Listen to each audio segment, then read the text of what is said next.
Too often, we miss out on golden opportunities to learn about our past, keeping in mind that the past connects us to our friends, families, communities, and country.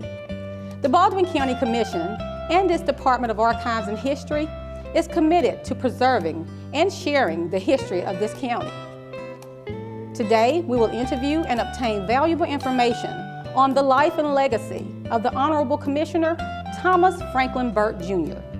It is our hope that through this documentary, that each of you would reach out to other generations in your own families to learn about your history. Remember, history is made every day by people like us. I was born in Evergreen, Alabama in 1932, July the 24th, and I began my life in Conecuh County and the surrounding area near Evergreen. My first school attendance, formal education, was in a 3-room schoolhouse in Belleville, Alabama, and quite an experience it was. We began each day with the Lord's Prayer. We began with the Pledge of Allegiance. We began with the Battle Hymn of the Republic we sang, and we sang Dixie. We all applauded, and we went to class, and we began our schooling. Those were good times in the early years of education. However, it's the middle of the Depression. My dad moved often, so I was gone to 9 different schools by the time we moved to Baymonette, Alabama in 1941, in May of 1941, in search of a job, and he had found it, and we moved here with an outdoor toilet and running water, and but we made it, and a long walk to school. We didn't have school buses to get us there, but it was worth it. We had fun, and kids walking together, older and younger, all got along. We didn't fuss and fight, maybe a scrap every now and then, but we all had a good time getting to school. We were happy when we got there. If it rained on us, we were just wet when we got there, and if it was cold, it was just cold when we got there. But education was good. It's been good in Baldwin County since the day we moved here and I first began my life. It continues to be even today. But now, to get on with the education, I've moved from, after graduating in Baldwin County High School in Baymonette, Alabama in 1950, there were no jobs available. 3 of us classmates joined the U.S. Navy, went to San Diego for boot camp, had a wonderful time, if you could call it a wonderful time. It was quite an experience, but they changed me from a 124-pound weakling to a 168-pound strong man right then. I'll tell you in a short while. Then they sent me to school for another 16 weeks, and I was stationed in San Diego, California for a little over 2 years. Then they shipped me to Guam. I didn't serve aboard ship, but I traveled by ship to Guam and spent about 2 years, about 20 months on Guam. It was a great experience, wonderful times in my life, and prepared me, the military certainly prepared me for future life in this nation of ours and the true appreciation for what this country is all about. From there, after I got out of the Navy, I used a GI Bill, went to pharmacy school, came back from pharmacy school, 1961. I was married and had a child when I went. They stayed here at home. I hitchhiked and got to Auburn any way I could, got home any way I could. If I could get home on the weekend, just to spend a few hours with my wife and son. And it was a great time. Pharmacy has been a great profession. I went to work at Stacy's Drugstore in 1961. I loved people. I began my first work there when I was a soda jerk at about 11 or 12. But always somehow the mentors, and I had a lot of them then. We had the other pharmacists and the doctors that came in.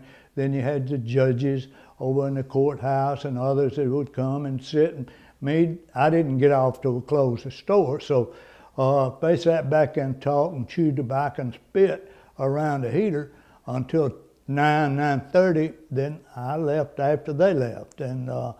But those were good experiences for me. I had learned a lot from all these listening to older people and learning from older people. And I believe that's truly been what's led me in my life of service to people. My teachers, most of them were veterans of World War II. So many of our teachers were young, the teachers who'd married a veteran and came to Baldwin County to teach. And the education was good, but pharmacy was really good. And there I got to meet people day and night. I often would have, then you didn't have all-night drugstores, so if a doctor called you at 2 o'clock in the morning and had a patient, they'd come to his house, or he'd made a house call for and they'd written a prescription and they need them, they called the drugstore, called the house, and I went out. I got most of the night calls, not all of them. Well, there were 3 pharmacists and we shared those, but it seems that somehow my turn came around more regular than others. Maybe it was because I was the youngest one in the crowd, and it didn't bother me. A little sleep would go a long way. But I served the people of North Baldwin County as their pharmacist for 50 years, I guess. I kept my pharmacy license 54 years. Wonderful way of providing service to people. Sometimes people in need, oftentimes would get to the store in the middle of the night and they didn't have any money, or there wasn't any credit cards or anything like that at that time. So I can't recall in my life ever someone leaving that drugstore without having the prescription pills and the medicine that the doctor prescribed for them. We found a way to do it, and sometimes you just made the price so low that they could afford it, and that was just the way it was done. You lost money on a deal, but you never let them lose their honor or make them feel demeaned in any way. So they thought they paid for what they did, whether they did or not. But the medication was oftentimes different. In the middle of the night, I'd get a call, and we had one elder doctor here in town, J.C. McLeod. He loved to call me and get me to town in the middle of the night, and he'd oftentimes prescribe powders or suppositories. Well, suppositories are made with a little mold, and you have to form them just right or the mold won't take and all that. And the powder's got to be folded just right, divided exactly on a pill towel. And it was just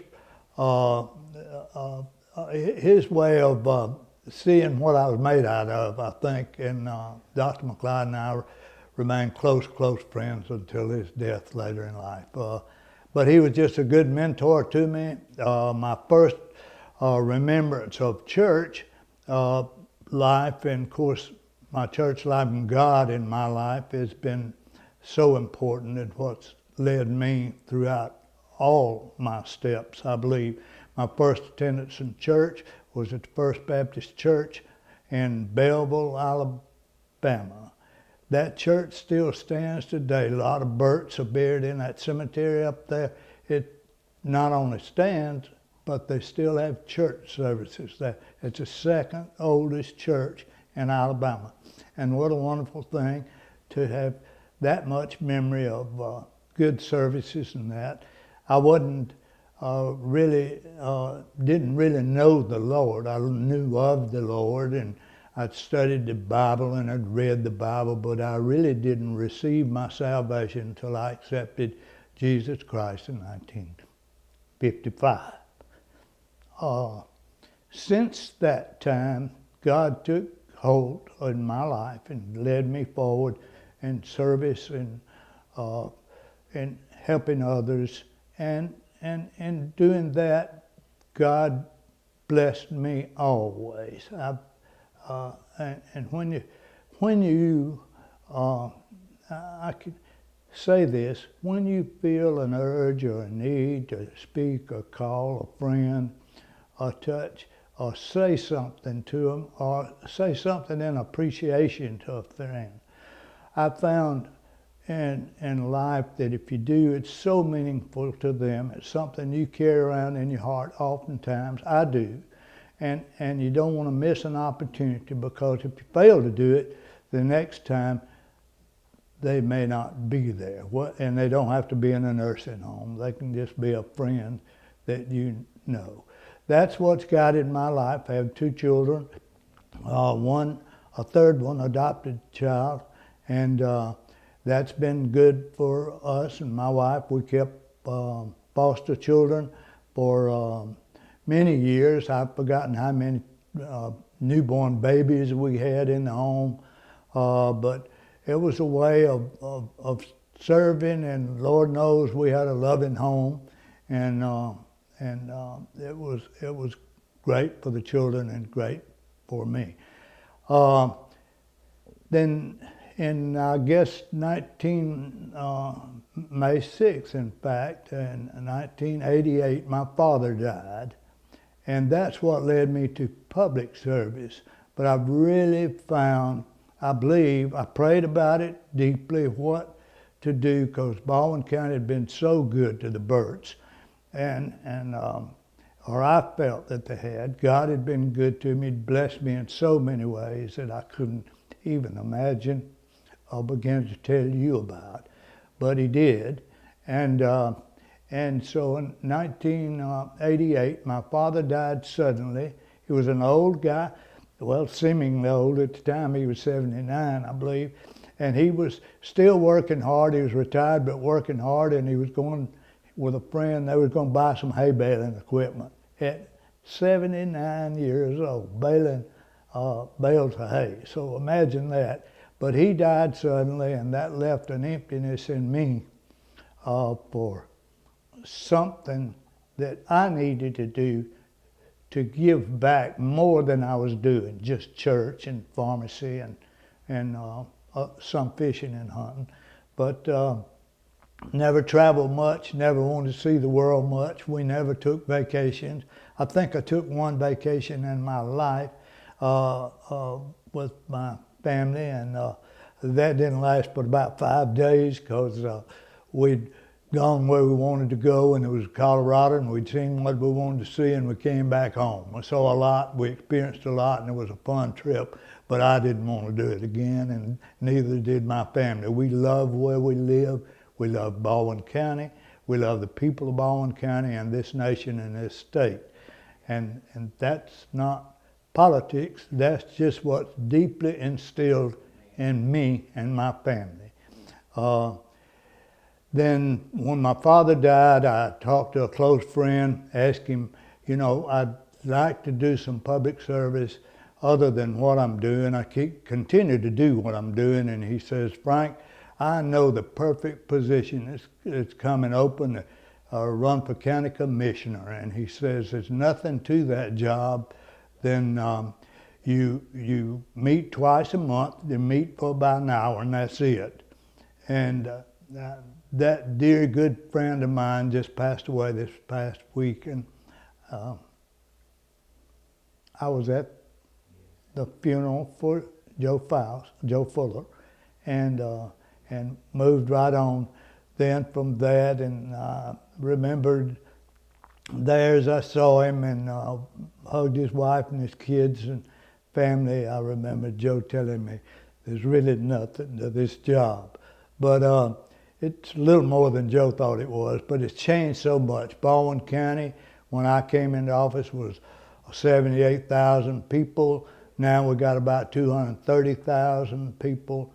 And I think our enrollment in the schools was maybe 13,000 kids, and now we're 30 some odd thousand, I think, and enrolling. So we've seen a lot of new schools built in the county by the county commission and the Board of Education and the parents and others working together with the legislators to give us a good education in Baldwin County. Baldwin County has always been noted for a good education. We continue to have good education, and we want it to be the very best that a child can get right here in this county. And I continue to strive to do that. Some folks tell me that maybe you've served a long time, Frank, and I have. I've served this is my 29th year on the commission, but I love what I'm doing. I love service. My wife died a little over 2 years ago, May 26th, and right after her birthday, 10 days after her birthday, her 80th birthday. But she was going strong too up until that time. Died suddenly in her sleep, laying in bed with me just the way she'd always prayed God would provide. He did.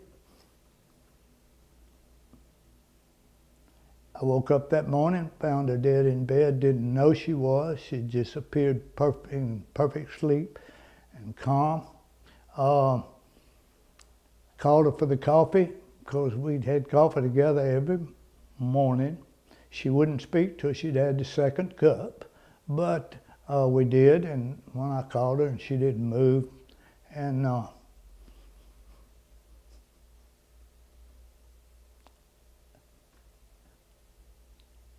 I actually cried and thanked the Lord at the same time. God blessed us in so many ways, and He continues to today. And if it's God's will that I continue on, and He keeps me healthy and strong enough and with the mental ability enough to continue to serve you. My physician says I'm in good shape, and this is not a campaign video. This is just about Frank Burt and what I like and love. And I love this county. I love the people. I love the schools. I love this nation. It hurts me so to see us where we are now. And we're coming back. The Lord's going to get us back, but we have to work together. I want to be a part of doing that, and I love doing it. And the potential for Baldwin County is unbelievable. What the resources we have here in this place, the water, abundant water supplies, the estuaries for the fish and wildlife, and it's just so much to enjoy. With a large county, not the largest east of the Mississippi, as some people often say, but we are a very large county, and certainly the largest in Baldwin County, and maybe anywhere except up in Minnesota or somewhere. There's some larger counties. But we're going to grow because people want to come and be a part of this place, this beautiful place that God made for us. We keep preparing, trying to prepare for it with the schools and government and businesses, and that for these people who are going to come. They're going to come, and we just got to be prepared for them. If they ever get where they don't want to come to Baldwin County, then we have messed up, and I've certainly messed up. And that's what I want to strive to move forward with, and I will as long as God's willing and provides me the health that to serve you. I want to continue to serve. I desperately want to continue to serve. But if it's the people's will, then I will accept that certainly as God's will. And God just has something better planned for me. And I look forward to every day when I get up and look forward to what that day can bring. I love challenges. I love insolvable problems and things that say, never say something can't be done. Please don't. And if you love your wife and you've been with her, tell her you love her. If you love your husband, tell him you love him too. Never go to sleep angry or with harsh words. You just can't do that and keep a good marriage. My wife and I were married 59 years, 9 months, and 3 days. What a beautiful, wonderful life it has been to this very point, and I look forward to the future ahead here in Baldwin County, this wonderful place we love, and this nation we love that was founded among principles that if we can just get back to our Constitution and those basic principles founded in Judeo-Christian founding fathers that led us to where we began and where we are up until this day, but somehow we've missed the track and we need to get back in the road and pay attention. We took God out of school and some of the other things, but they're coming back. God's going to bring them back, and I'm going to do everything I can to help bring them back, and I believe everybody else will as well. Some elected officials around the nation maybe aren't and maybe don't believe that, but I believe it, and you can believe it. Things are going to get better, and it's been wonderful. I thank you for this opportunity to hear a little bit about Frank Burt and what drives me every day and where I get my energy from, what I have at times. And I just can't say enough to thank God and you, the people, for allowing me this opportunity to serve in Baldwin County. And whatever the future holds, I look forward to it greatly and lovingly knowing that God will provide.